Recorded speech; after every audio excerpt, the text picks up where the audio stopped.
여러분, 최근에 이제 새로운 직업들이 많이 생깁니다. 그 중에 하나가 유튜버입니다. 크리에이터라고 하기도 하는데, 유튜버 중에 또 인기 있는 그 직업 중에 하나가 바로 먹방하는 유튜버들입니다. 그러니까 호리호리한 그 체형에 특히 여자애들이 159, 160 안 되는 키, 몸무게 60 안 되는 그런 연약한 몸으로 우리가 상상할 수 없는 양을 먹어내는 걸 보면은 또 그걸 보면서 대리만족을 느끼는 그런 분들이 많습니다. 이렇게 먹방러들. 또 한편으로는 사내 진미를 앞에 두고도 죽만 먹어야 하는 그런 분들이 있습니다. 차이가 뭐겠습니까? 연약한 몸이지만 엄청난 양의 음식을 먹어내고 또 앞에 사내 진미를 두고 체격이 괜찮고 능히 음식을 먹을 만한데 그 음식을 두고 죽을 먹어야 된다. 이 차이가 뭔 것 같습니까? 바로 소화력의 문제입니다. 그러니까 사내 진미를 두고 죽을 먹는 사람이 복을 못 받아서 죽을 먹는 게 아니라 바로 소화력이 없기 때문에 죽을 먹는 겁니다. 또 먹방러들이 그렇게 많은 음식을 먹는 것은 결국 또 소화력이 되기 때문입니다. 하나님의 자녀인 우리들은 매 순간순간 하나님의 복을 누리며 삽니다. 바울처럼 고난을 겪기도 하고 또 스데반 집사처럼 순교를 당하기도 하고 또 베드로처럼 각성해서 십자가에 꿀려 매달려 죽게 되어도 그걸 왜 복으로 여깁니까? 그건 바로 그런 고통과 고난을 복으로 여기고 소화할 수 있는 그런 믿음이 있기 때문입니다. 그러니까 우리 그리스도인들이 고난이든 고통이든 그걸 소화해낼 믿음이 있으면 그런 능력이 있으면 바로 그게 복된 삶이 되는 겁니다. 그러니까 관건은 복을 소화할 수 있는 소화력이 있느냐. 그러니까 복을 소화하지 못하기 때문에 우리가 매일매일 복 가운데 가하면서도 복을 누리지 못하는 그런 모순적인 삶을 사는 것입니다. 최근에 북한에 많은 변화가 있습니다. 북한은 아시는 것처럼 철저하게 계획 경제입니다. 북한 정권의 주도하에서 경제 활동이 이루어집니다. 지금은 또 세계적인 제재로 고통 가운데 있는데 그런데 그런 가운데서도 북한 땅에 여전히 시장 경제의 모습이 있습니다. 그게 바로 장마당입니다. 북한에서 당국이 그런 사회주의 경제, 공산주의 체제로 배급을 주고 끌고 가기에는 뭔가 불만들이 이제 드러나니까 그걸 무마하는 용도로 장마당, 시장 경제를 도입해서 북한 주민들끼리 그런 차고 팔고 하는 모습을 보이게 합니다. 그런데 이렇게 이제 하다 보니까 자연스럽게 부를 가지는 사람이 있지 않겠습니까? 이제 북한의 당 고위 관계자들. 그런데 그렇게 이제 부를 가진 사람들이 그렇게 모은 돈으로 하나, 둘 가전제품을 산다고 합니다. 냉장고나 세탁기나 청소기 등등. 근데 문제는 이런 제품들을 사긴 사는데 이게 다른 용도로 쓰인다는 겁니다. 실제로 이제 그렇게 부잣집에 놀러 갔다 온 아이가 하는 이야기를 방송을 통해 본 적이 있는데 이런 겁니다. 냉장고를 들여놨는데 열어보면은 신선한 채소나 과일이 아니라 옷이 있다는 겁니다. 그러니까 냉장고를 열면은 옷을 개어 넣는 옷장으로 서고 있다는 겁니다. 세탁기가 있어도 돌리지 못하는 그런 상황이라는 겁니다. 청소기도 마찬가지고요. 왜 그렇습니까? 북한의 그런 이제 자본주의의 어떤 부가 조금씩 들어가면서 그런 것을 누린 사람이 있지만 사실은 그걸 설 수 있는 그런 전력이 공급 안 되기 때문입니다. 평양 일부 지역 제외하고는 하루에 한두 시간 전기 공급되는 게 어렵답니다. 또 웃지 못할 일은 평양에도 50층 정도 되는 그런 고층 건물이 있다고 합니다. 있는데 35층 사는 당 간부가 엘리베이터가 안 되니까 걸어서 내려갔다 올라갔다는 겁니다. 또 더 무서운 것은 수도가 안 되니까 전기가 공급 안 돼서 펌프로 물을 못 끌어올리니까 물들어도 35층 내려온다는 겁니다. 그렇게 고급 아파트에 살면서 전기가 안 되니까 엘리베이터가 작동 안 되니까 걸어 다니고 또 걸어 내려와서 또 물 길러서 올라가는 그런 웃지 못할 일이 벌어진다는 겁니다. 그러니까 뭘 말씀드리냐면 이처럼 사회 전체가 그것을 사용할 수 있는 인프라가 공급되지 않으니까 그게 안정되게 확보 안 되니까 귀중한 가전제품들이 그냥 손님들에게 보여주는 장식품으로 인테리어 소품으로 쓰인다는 겁니다. 그러니까 그게 제 기능을 못하고 무용지물의 그런 도구로 바뀌었다는 겁니다. 이렇게 전자제품을 우리가 이런 전자제품이 문명의 이기를 복으로 비유하자면 복을 받긴 받았는데 사용하지 못하는 것처럼, 그러니까 복을 받긴 받았는데 그런 가전제품을 가지고 있는데 그걸 사용 못하는 것처럼 우리가 하나님이 우리에게 끊임없이 복을 주시는데 그걸 소화하지 못하면 그 복을 누릴 수 있는 기반 시설이 우리에게 있지 않으면 우리 또한 마찬가지라는 겁니다.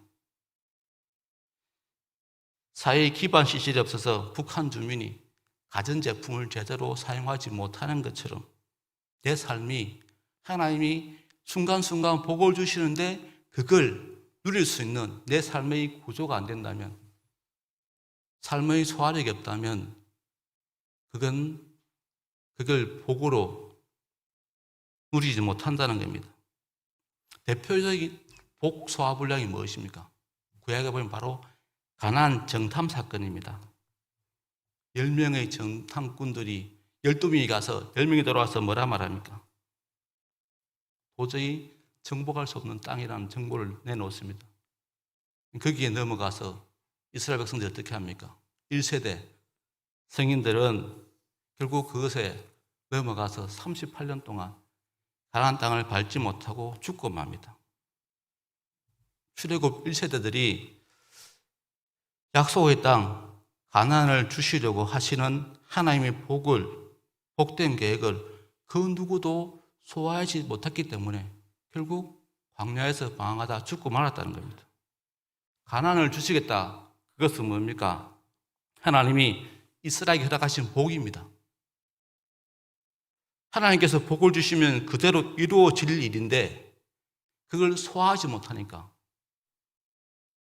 복을 복으로 못 누렸다는 겁니다. 오늘 본문 보면 모세가 느보산에서 임종을 맞이하면서 이스라엘 12지파에게 복을 줍니다. 야곱이 그랬던 것처럼 지파별로 축복해 줍니다. 이 축복을 해준다는 것은 우리가 또 오해하지 말아야 됩니다. 여기서 모세가 축복한다는 것은 우리가 그냥 인지상정의 마음으로 좋은 게 좋은 거라고 사랑의 마음의 동기로부터 상대방이 좋아하는 것을 많이 받아라고 임의대로 부려주는 그런 축복이 아닙니다. 하나님은 내가 축복해 주려는 상대방에게 어떤 복도 내릴 계획이 없으신 상태인데 내가 축복함으로써 그때부터 복이 임하는 법은 없다는 겁니다. 지금 모세가 임종을 앞두고 지파별로 축복한다는 것은 하나님께서 이제 이스라엘 백성들에게 허락하실 그런 복이 계획되고 전제되어 있음을 말합니다. 모세가 마음대로 자기 임의대로 지금 복을 비는 게 아닙니다. 이미 하나님께서 허락하신 하나님의 계획 속에 있는 그 복을 지금 이제 빌어주고 있는 겁니다. 그러니까 하나님의 계획 속에 복이 없다면, 복의 계획이 하나님 속에 전제되어 있지 않으면 복은 의미가 없습니다. 그걸 오해하시면 안 됩니다. 그래서 우리가 복을 갈망하고 복을 달라고 요구하는 것보다 더 중요한 것은, 더 시급한 문제는 과연 내가 복을 소화할 소화력이 있는가 하는 것도 우리가 한번 생각해 봐야 된다는 겁니다. 그래서 6절 이후부터는 이제 오늘 읽지 않았지만 모세가 르우벤 지파를 시작해서 복을 이제 해주기 시작하는데, 그런데 제가 계속 말씀드린 것처럼 이 축복을 소화할 수 있는, 어떻게 하면 이 복을 누릴 수 있는지 그 기반 시설에 대해서 먼저 이야기함으로 시작합니다.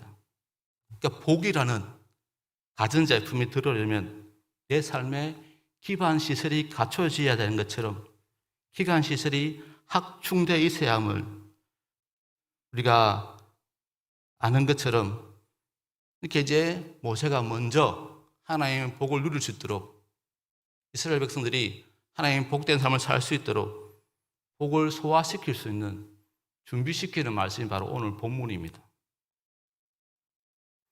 그럼 우리가 삶의 구조가 어떠해야지 하나님 내리시는 복을 수호할 수 있겠습니까?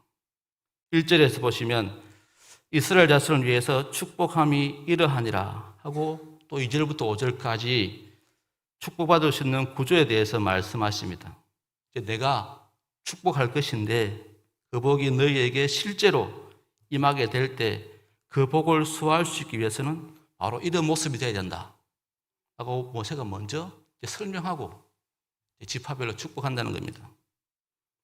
2절에 보면 그가 일렀으되 여호와께서 시내산에서 오시고 세일산에서 일어나시고 바란산에서 비추시고 1만 성도 가운데 강림하셨고 라는 말씀하는데, 이렇게 봐서는 이 내용이 어떻게 복을 받을 수 있는 구조를 말씀하시는가 할 수 있는데, 그런데 여기서 이제 1만 성도는 지상의 이스라엘 백성을 말하는 게 아닙니다.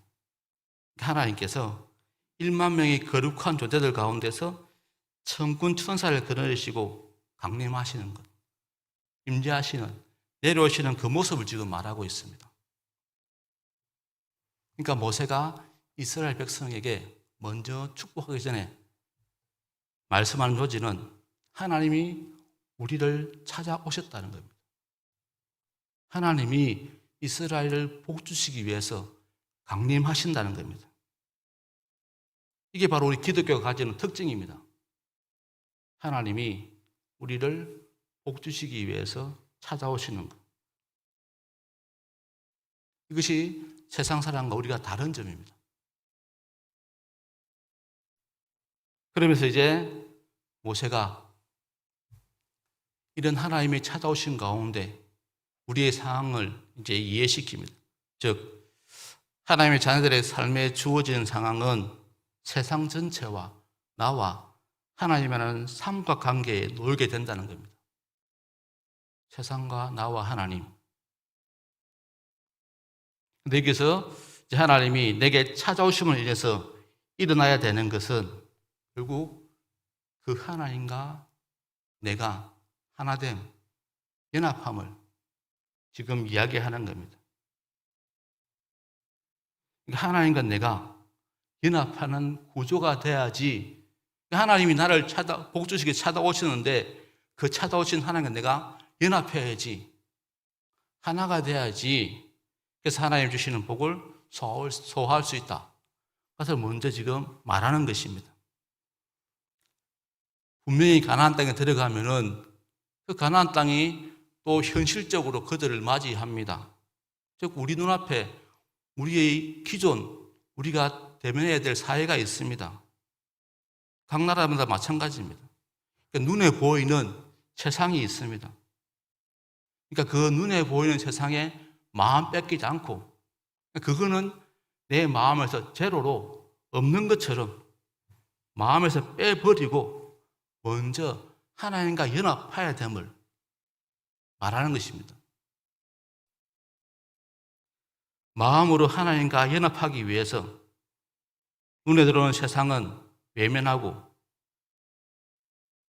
그 세상에 마음이 안 뺏겨야지 하나님이 찾아오시는 그 복된 은혜를, 하나님 찾아오신 내게 복 주시는 그 은혜를 우리가 지속적으로 누릴 수 있음을 모세가 우선 설명한다는 겁니다. 그렇게 되지 못하면 우리는 하나님 주신 복을 소화할 수 없다는 겁니다. 세상 사람들이 사는 이유가 무엇입니까? 세상에서 인정받는 것에 목숨을 걸고 있습니다. 세상에 얼마나 나를 필요하느냐에 목숨 걸고 삽니다. 우리 사회에 벌어지는 다양한 경쟁에서 내가 얼마나 뛰어난 성과를 올리고 또 경쟁에서 얼마나 높이 올라가야 하고 얼마나 성공한 사람이 될 것인가를 문제 삼고 있습니다. 그런데 하나님은 우리가 복을 누리려면, 복을 소화하려면 이런 것에 마음 뺏기지 말라는 겁니다. 3절 보십시오. 여호와께서 백성을 사랑하시나니 모든 성도가 그의 수중에 있으며 주의 발 아래에 앉아서 주의 말씀을 받는도다. 즉 하나님으로부터 출발하는 것. 그러니까 그런 세상의 환경에 마음 뺏기지 말고 하나님 나를 찾아오실 때 그 하나님과 하나 되어서 그 하나님과 하나 됨을 통해서 그 하나님부터 출발하는 그 모습이 바로 우리가 하나님의 복을 소화할 수 있는 우선적인 것임을 말하고 있는 것입니다. 즉 세상에서 이기기 위해서, 세상에서 벌어지는 요구사항과 경쟁에 이기기 위해서 하나님을 찾는 것이 아닙니다. 우리가 그렇게 접근하면은 오늘 말씀을 보면은 우리가 하나님 주신 복을 소화할 수 없다는 겁니다. 그냥 세상은 없는 것처럼, 세상은 내 마음에서 빼버리고 하나님과 연합되어서 출발하는 그 모습, 시가는 그 모습을 모세가 먼저 이스라엘 백성들에게 말하고 있습니다. 세상에서 공부를 잘하면 좋은 대학 갑니다. 특히 권력을 지려면 우리는 서울대 법대를 가야 됩니다. 또 돈을 벌려면 의대를 가야 됩니다. 그래서 내가 공부 잘하니 나도 그렇게 해야 되겠다. 그런 생각 살 수 있습니다. 그런데 오늘 말씀은 그렇게 하지 말라는 것입니다. 내 수능 시험 성적이 얼마나 나왔던지 간에 그것을 따라가는 것이 아니라 우리 고3 수험생들이 수능을 치기 위해서 오늘 함께 했는데요. 그러니까 여러분들이 복을 받으려면 수능 성적으로부터 출발하는 것이 아니라 하나님으로부터 출발해야 된다는 겁니다. 물론 하나님부터 출발해서 열심히 하게 되고 결과로 좋은 성적이 나왔다면 그래서 좋은 데 가는 것은 당연한 것입니다. 그게 하나님 뜻일 수 있습니다. 그걸 부정하는 건 아닙니다. 그러나 다시 한번 말씀드리지만 우리가 하나님의 복을 누리기 위해서는 세상의 기준과 요구가 우리 마음을 움직이는 요소가 되어서는 안 된다는 겁니다. 우리 마음을 움직이는 요소가 하나님이어야 한다는 겁니다. 그 출발이 하나님이어야 한다는 겁니다. 하나님으로부터 출발하고 그 하나님을 발판으로 삼고 나가는 그걸 지금 모세가 12지파 축복하기 전에 그게 먼저 임을 말하고 있습니다. 세상은 내가 복을 누리려면 좋은 집안, 좋은 출신, 학력, 경제력, 외모, 탁월한 능력, 자격증, 다양한 스펙, 연출 같은 것을 말하지만 오늘 말씀은 그게 아니라고 말합니다. 이런 것에 출발해서 다른 사람들보다 경쟁에 앞서기 위해서 하나님이 우리에게 복을 주는 게 아니라는 겁니다. 우리가 만약에 그런 마음으로 복을 누리면 우리가 그 복을 소화하지 못하고 언젠가는 취하게 된다는 것이 모세의 이야기입니다. 그래서 모세는 우리가 정말 하나님의 복을 누리려면 우선 세상의 요구들에 대해서 내 마음을 줍고 하나님으로부터 출발해라. 그리고 중요한 것은 하나님 뜻이 아니냐. 거기에 집중해라. 말하면서 이제 12지파에게 복을 빌어주는 것입니다. 말씀을 맺겠습니다. 말씀을 정리하면 오직 하나님으로부터 우리의 삶의 목적과 이유가 나오는 그 모습, 그러니까 내가 사는 이유와 목적이 하나님부터 시작되어지면 내가 복을 누리고 그 복을 소화하며 살아갈 수 있는데 그게 안 되면 우리가 하나님 주신 복을 복으로 누리지 못한다는 것 기억하라는 겁니다. 그러면서 이제 눈에 보이는 이 세상 전체보다 보이지 않는 하나님께 더 무게를 두고 더 마음을 두고 더 중심을 두고 또 보이지 않는 하나님 나에게 찾아오신 것을 인정하고 임마누엘 하나님을 인정하고 그 하나님과 연합해서 하나님이 더 앞선 현실이라는 것 그걸 믿고 따라라는 겁니다. 거기에서 출발해라는 겁니다. 그러면 우리 인생길이 어떤 처지에 있든 하나님 복을 누리게 되고 우리가 그 복을 충분히 소화함을 통해서 하나님의 자녀됨의 영광을 누린다는 것입니다. 그래서 우리가 이 말씀을 기억하시고 오늘 우리 수능 치는 친구들 기억하시고 여러분들이 그 복을 누릴 수 있는 방법은 수능 성적을 잘 받는 게 아니라 우선 여러분의 목적과 이유가 여러분의 삶의 목적과 이유가 하나님이어야 한다는 것. 거기서 출발해서 여러분 각자에게 주어진 복을 소화시키며 하나님의 영광된 삶을 누리고 그리고 하나님의 복을 복으로 또한 경험하는 그런 인생이 될 수 있기를 축복합니다. 이 같이 기도하시겠습니다. 우리 오늘 말씀 생각하신 하나님, 내가 내 삶 가운데 찾아오신 그 하나님으로 내가 복을 누리며 하나님 주신 복을 충분히 소화시키는 그런 삶이 될 수 있게 해달라고. 그래서 하나님이 눈에 보이는 하나님이 더 그 하나님께 더 마음을 두고 또 하나님이 내게 허락하신 그 복이 내 눈앞에 보이는 세상보다 더 앞선 것임을 하나님이 더 앞선 현실이라는 것을 우리가 믿고 따르게 해달라고 우리 기도하고 우리 수능 수험생을 위해서 기도 이어나가겠습니다. 같이 기도하시겠습니다.